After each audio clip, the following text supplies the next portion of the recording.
Përshëndetje miq. Të ndëgjojmë Armend Mujen, çfarë palimi total PTK-s, AK-s, LDK-s për energjinë. Se na kanë pru shpirtin fyt. Ka vjedh rrim, po shet rrim, po merr peshkive, po merr aty, po merr to.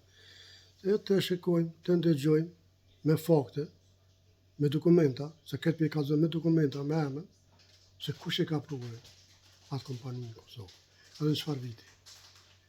Shkojmë që. Në fakt, unë kam gjetur evidencë të pamohueshme. Ajo do të jetë në disponim edhe të juaj, që kontratat janë dy subjekte të rëndësishme që ja vlen të diskutohet edhe të vështrohet e të hulumtohet se kush i solli në Kosovë. E para, ju keni dëgju për Noa Energy.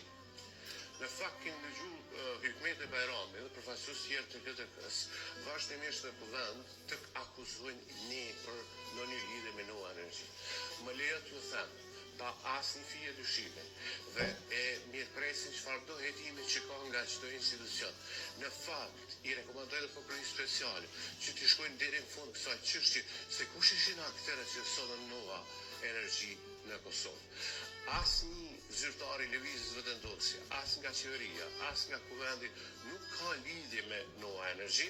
Në fakt, unë i pash kontratët se kush e solli Noa në Kosovë. Noa në Kosovë ka ardhur fillimisht përmes Kostit. Kosti ka nënshkruar një kontratë për mbulimin e humbjeve në veri me Noa Energy. Këtë kontratë e kemi këtu. Në fakt të gjitha do ja u shpalosi që të sqarohet kjo çështje. Nëse ka mundësi.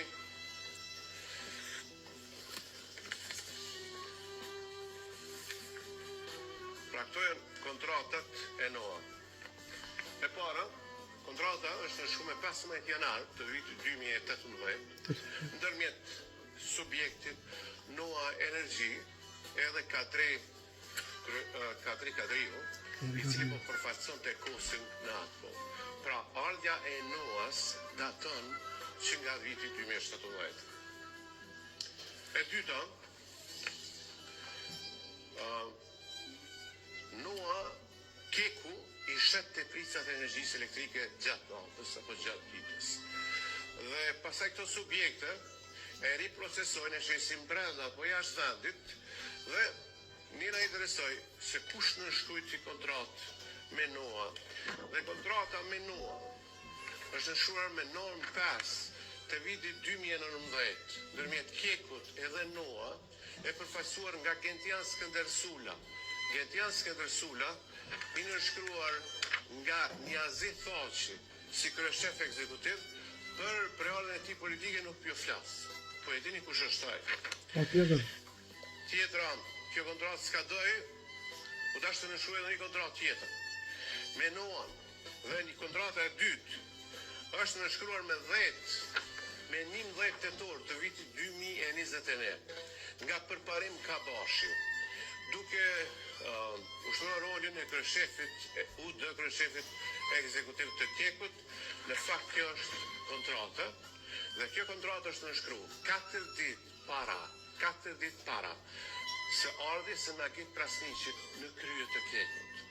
Përparim Kabashi është subjekt i cili ka shërbyer si antar bordi i ZRE-s, është mbështetës dhe ka qenë deleguar nga subjekti politik LDK-ja, qoftë në bord të ZRE-s, ashtu edhe në Kek. Në fakt, Dhe gjutë miqtë të dashur.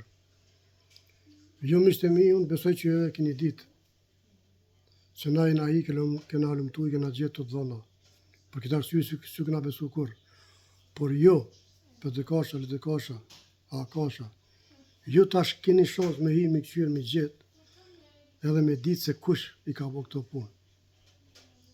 E mos me gju topin në halë, po se cilit e mon topin para veti, se që kanë bo, ku kanë bo. Sulmi është mbrojtje mirë. Por edhe kjo mbrojtje e ka stopin. Sepse kungli me ujë nuk shkon gjë. Mytet e kënë. E mu vjen keq këtë aspekt, opozitën ju ka mytë kungli. Albin Kurti ja ka mytë kungli, s'ka më kungli. Sepse 20 vjetë kanë vjedhë, kanë gëny e kanë shkatru Kosovën. Miq, unë mendoj kështu, nëse dikush është kundër, lëne komentin aty, edhe mundëm me debatu. Respekt për secilin, jeni më të mirët.